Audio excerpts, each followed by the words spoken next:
So very good afternoon to everyone. आइए बात करेंगे आत्म साक्षात्कार की। इसको पाने का सबसे सरल उपाय क्या है और इसमें करना क्या है। यहाँ तरह तरह के लोग हैं, आपको तरह तरह की विधियाँ बताएंगे, तरह तरह की प्रक्रियाएं बताएंगे, तरह तरह की चीज़ें बताएंगे। आप मुझे ही देखते हैं, मैं एक कॉम्प्लेक्स किस्म का योगा करता हूँ। ठीक है। अगर आपको मैं सबसे साधारण बात बताऊं तो आप मेरी बात समझिएगा। इतनी सारी कसरतों, इतनी सारी चीज़ों, इतनी सारी मतलब तरह तरह की प्रक्रियाओं की आवश्यकता मुझे नहीं लगता है, या अगर है भी उसके कुछ पार्ट में है।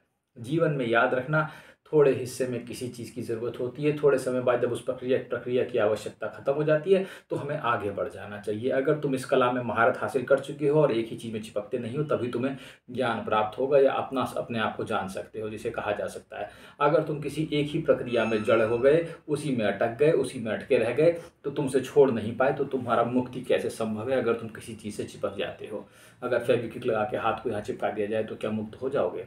इसी प्रकार से जीवन में कोई भी चीज़ कितनी भी अच्छी हो, कितना भी उसमें रस हो, उसमें चिपकना मत। चाहे वो टेक्निक कितनी भी महत्वपूर्ण हो, चाहे किसी किसी ने भी तुम्हें बताया हो कि ऐसा करो, लेकिन एक समय के बाद उसको छोड़ना ही पड़ता है। बगैर छोड़े यहाँ कुछ नया पाया नहीं जा सकता, ये नियम हमेशा याद रखना। पुराना छोड़ोगे तो नया पाओगे, ये साधारण सा नियम है। अगर ये जान गए तो सबसे बड़ा नियम है। तो सेल्फ रियलाइजेशन का पहला स्टेप या पहला चरण आप तुम कह सकते हो कि पुराना छोड़ो और नया पाओ। ये पहला नियम है।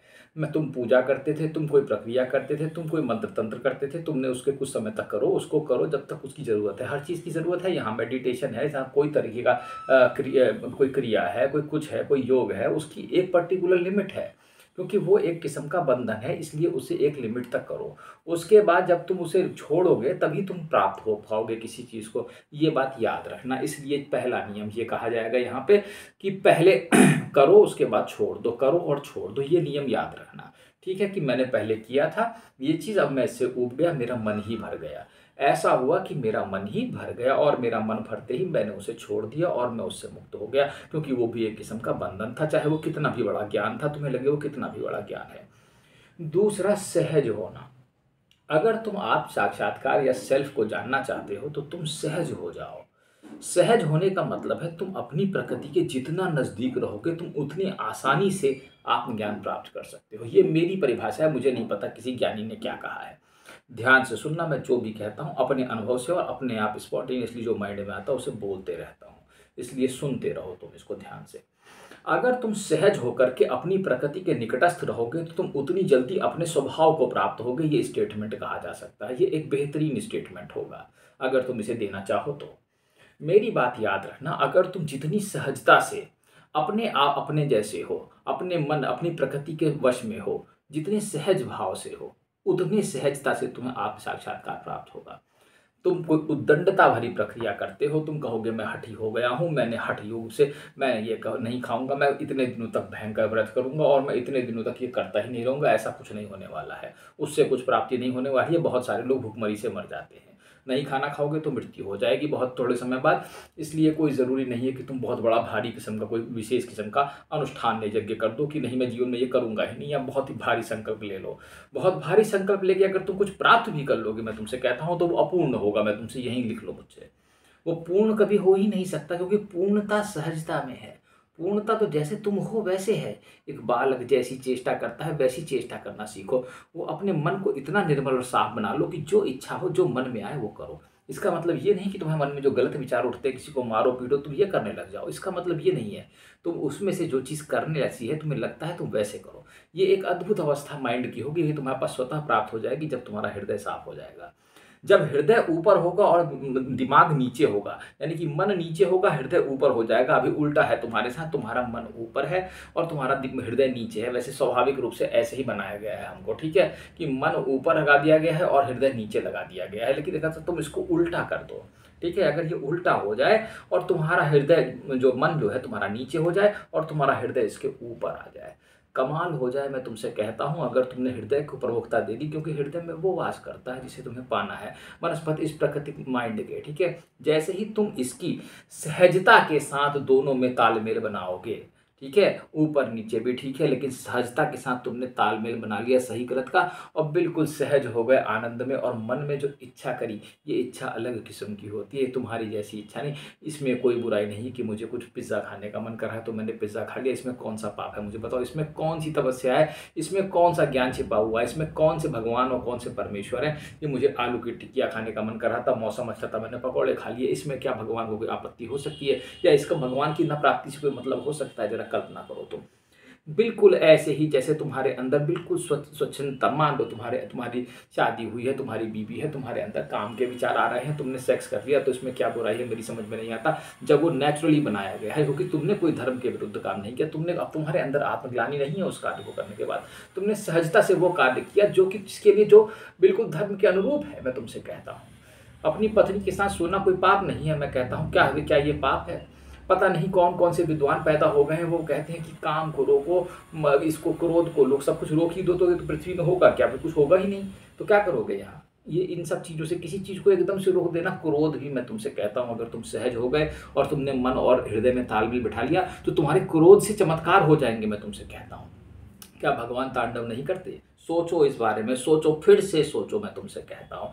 इसलिए जितना सहज हो जाओगे, जितना सहजता से जीवन जियोगे, दया, क्षमा, उदारता, ये तो 3 शब्द हैं, ये 3 शब्दों को उसमें लपेट लो और किस तरीके से तुम अपने दिमाग से होते हुए अपनी मुक्ति कर लेते हो, ये तुम्हारी अक्लमंदी है। यहाँ किसी बहुत बड़ी किताब की ज़रूरत नहीं है कि तुमने इतना सारा पोथा पढ़ा और मैंने ये वाली किताब पढ़ डाली और मैंने विश्व के सबसे बड़े ज्ञानियों को पढ़ दिया और मुझे ये ज्ञान प्राप्त हो गया और अब मैं ज्ञानी हो गया हूँ। ऐसा कुछ नहीं है। किसी के बताने से या किसी किताबों में अगर ज्ञान होता तो सब के सब आत्मज्ञानी बैठे होते, एक किताब पढ़ लेते, कहते मुझे सबको ज्ञान हो गया। मान लो autobiography of a yogi, self realisation की एक किताब है, तो तुमने पढ़ ली कि तुम्हें आत्मज्ञान हो गया? क्या सारे के सारे योगानंद ही बन गए? ऐसा कभी होता तो फिर कहने ही क्या थे। किसी चीज़ को पढ़ने से प्रेरित हो सकते हो, मोटिवेट हो सकते हो, लेकिन उस प्रेरणा, वो जो पाने की चाह है, जो सहजता है, वो स्वयं तुम्हारे भीतर से आती है। ये बात याद रखो, ठीक है? तो जो स्वप्राप्ति है, जो आत्म आनंद है, जो स्वयं की अनुभूति है, जो स्वयं तुम हो, जिसे आत्मज्ञान कहते हैं कि मैं कौन हूँ, सेल्फ रियलाइजेशन, वो सहजता से ही प्राप्त हो सकता है। वो किसी भी तरीके से नहीं। करो सब कुछ, लेकिन आखिरी में सब कुछ छोड़ करके बिल्कुल सहज हो जाओ। शायद जैन वाले जो जितने भी भिक्षु monk थे, वो सब ये समझ गए थे कि वो कहता था, पता नहीं कोई मिली रेपा था, जाने कौन सा एक भिक्षु था, मैंने पढ़ा था कुछ दिनों पहले, वो कहता था मैं खाते समय खाता हूँ और सोते समय सोता हूँ। तो राजा ने कहा ये कौन सी बड़ी बात है? उसने कहा मैं खाते समय खाता हूँ और सोते समय सोता हूँ, क्या तुम ऐसा करते हो? मैं बहुत बढ़िया ओशो का वीडियो सुन रहा था, उसमें वो यही कहता है, वो खाते समय खाता है और सोते समय सोता है। तो राजा कहता है तो सभी करते हो? उसने कहा नहीं, तुम ऐसा नहीं करते हो, क्योंकि तुम खाते समय खाते नहीं हो, तुम खाते समय कुछ और सोच रहे होते हो और सोते समय कुछ और सोच रहे होते हो। तुम सोने से पहले सो जाते हो, कई बार नहीं नींद आती तब भी सो जाते हो, खाने का मन करता है तब भी खा लेते हो, नहीं खाने का मन करता है तब भी खा लेते हो। कमाल हो गया। वो वीडियो भी बहुत अच्छी थी, मैंने कुछ जगह शेयर भी की थी, उसको भी तुम सुन सकते हो। तो वो क्या कह रहा है तुमसे? वो यही कह रहा है कि सहज हो जाओ, ठीक है? तुमने एक विशेष किस्म का अनुष्ठान किया 15 साल, उसके बाद वो खत्म हो गया, उसका समय पूर्ण हो गया। तो यही तरीका है। तो दूसरा यही पॉइंट है कि सहज हो जाओ। पहला तो कुछ नया अपनाओ। पहला समय क्या था? पुराना छोड़ो नए में जाओ, पुराना छोड़ो नए में जाओ और नया मिल जाएगा, ठीक है? तभी नया पाओगे जब पुराना छोड़ोगे। दूसरा है सहज हो जाओ अपनी प्रकृति के साथ। जैसा जैसा विचार, जो जो सही लगता है, अब बिल्कुल विरुद्ध करने की जरूरत नहीं, जो जो सही लगता है उसको सही से ढाल लो हृदय और मन में और तालमेल बिठा लो, बस कमाल हो जाएगा। मैं तुमसे कहता हूँ, सेल्फ रियलाइजेशन की ये 2 बिंदु बेहद महत्वपूर्ण है, ठीक है? तो जरा थोड़ा ध्यान से करके तीसरा बिंदु देखो, मैं तुम्हें बताऊं वैसे, लेकिन ये थोड़ा सा टेढ़ा होगा, लेकिन तुम इसको समझ पाओ तो समझ पाओ। देखो मेरी बात सुनो। तीसरा बिंदु जो सेल्फ रियलाइजेशन का है, वो है ध्यान से देखना, बिकमिंग द विटनेस। ये एक महत्वपूर्ण चीज़ है, सुनना और ध्यान से देखना और बिल्कुल कम रिएक्शन देना हर चीज़ पर। तुम बिल्कुल बुद्धिमान हो सकते हो अगर तुम ऐसा करते हो कि तुम हर चीज़ के विटनेस बनने की कोशिश करो, बनस्पत रिएक्शन देने के। माइंड की टेंडेंसीज को समझो, माइंड क्या कहता है, जो तुम्हारे सेल्फ रियलाइजेशन में बाधक है। माइंड तुम्हें देखने नहीं देता, वो तुम्हारे देखने से पहले कुछ रिएक्शन पैदा करता है, ठीक है? वो क्या करता है? कुछ रिएक्शन पैदा कर देता है। तुम हर चीज़ पे एक टिप्पणी देने लगते हो। ये टिप्पणी देना ही तुम्हारी समस्या है। तुम हर चीज़ पर एक टिप्पणी करते हो, ये ऐसा है, वो वैसा है, वो वैसा है। तुम कुछ और सोचते, तुम देखते तो उस चीज़ को हो नहीं, पहले बोल देते हो। ये एक अजीब व गरीब किस्म का विज्ञान है, ये तुम्हें समझ में कभी नहीं आएगा। ये माइंड की एक टेंडेंसी है कि वो विटनेस बनने से पहले तुम्हें रोकता है, वो तुमको पहले उसके प्रति रिएक्शन देता है, वो हर चीज़ के प्रति। इस रिएक्शन को रोको। मैं तुमसे कहता हूँ जितना हो सके, चाहे कोई घटना हो, प्रयास पूरा करो, धीरे धीरे अभ्यास से कर लो कि अगर तुम इस चीज़ को कंट्रोल कर ले गए कि माइंड के सोचने से पहले तुम बिल्कुल विटनेस बन जाओ, उसे बोलने ही मत दो। मैं तो सिर्फ देखता हूँ, मैं तो सिर्फ देखता और सुनता हूँ, मैं तो कुछ करता ही नहीं हूँ। सामने क्या हुआ, कौन सी घटना घट गई, मुझे पता ही नहीं चला, मैं तो सो रहा था। ये ऐसा महसूस हो कि तुम सो रहे थे। लीस्ट रिएक्शन, इनर्ट गैस बन जाओ, मैं तुमसे कहता हूँ। ठीक है, बहुत सारे घोंगे वोंगे पड़े ही रहते हैं, चाहे कुछ भी हो जाए, कितना बड़ा भी बम फट जाए। हर चीज़ से सीखने की ज़रूरत है, जरा ध्यान से समझना। उसके बाद चौथे स्टेप पर आओ, सेल्फ रियलाइजेशन में मेंटल टेंडेंसीज को समझो।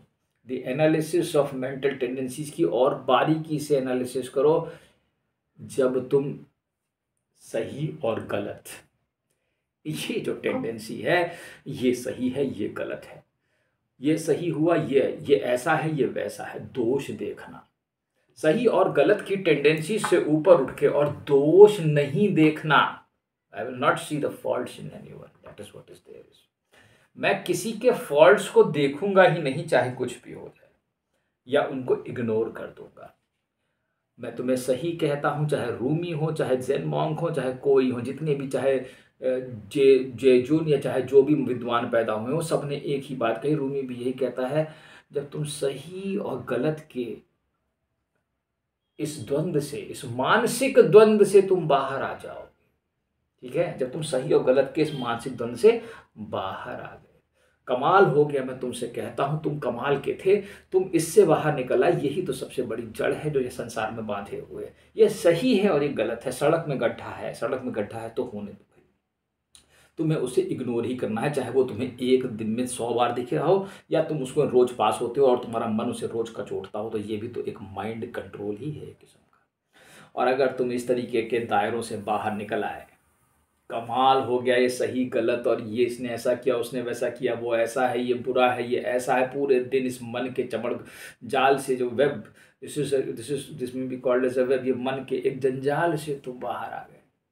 और अद्भुत घटना घट गई, मैं तुमसे कहता हूं, क्योंकि तुम पक गए। एक दिन ऐसा तो लाओ, मैं तुमसे कहता हूं कि तुम पुराना छोड़ दो। अभी मैंने पहला नियम यही बताया तुमको। तो एक दिन मैं ये सब छोड़ दूंगा। मैं, ये अच्छा है, ये बुरा है, वो उसने ऐसा किया, उसने ऐसा किया, ये सही है, वो गलत है। मैं इस दायरे से हट के एक खुले प्लेन मैदान में आ जाऊंगा, बिल्कुल खुला मैदान। और ओशो ने फिर ये, सॉरी, रूमी ने फिर ऐसा ही कहा कि मैं तुम्हें वहीं मिलूंगा, क्योंकि प्रेमिका तो बाहें फैलाए खड़ी है, पर तुम ही नहीं मिल रहे हो जाकर के। तो मैं क्या कर सकता हूँ? तुम तो इसी में उलझे हो कि ये सही है, ये गलत है, उसने मेरा 10 रुपये ले लिया, उसने मेरा 5 रुपये ले लिया, क्या तुम इससे ऊपर उठ पाए? ये हर चीज़ पर लागू है और ये इतना बारीक है। अगर तुम अपनी इस मेंटल टेंडेंसी, जो कि ड्यूअलिटी है कि इस तरफ सोचना और इस तरफ सोचना, को खींच के बीच में ले आओ। एक ऐसा भी तो पॉइंट होगा, ये अच्छा है, ये बुरा है, एक ऐसा भी तो पॉइंट होगा जहाँ न्यूट्रलिटी होगी।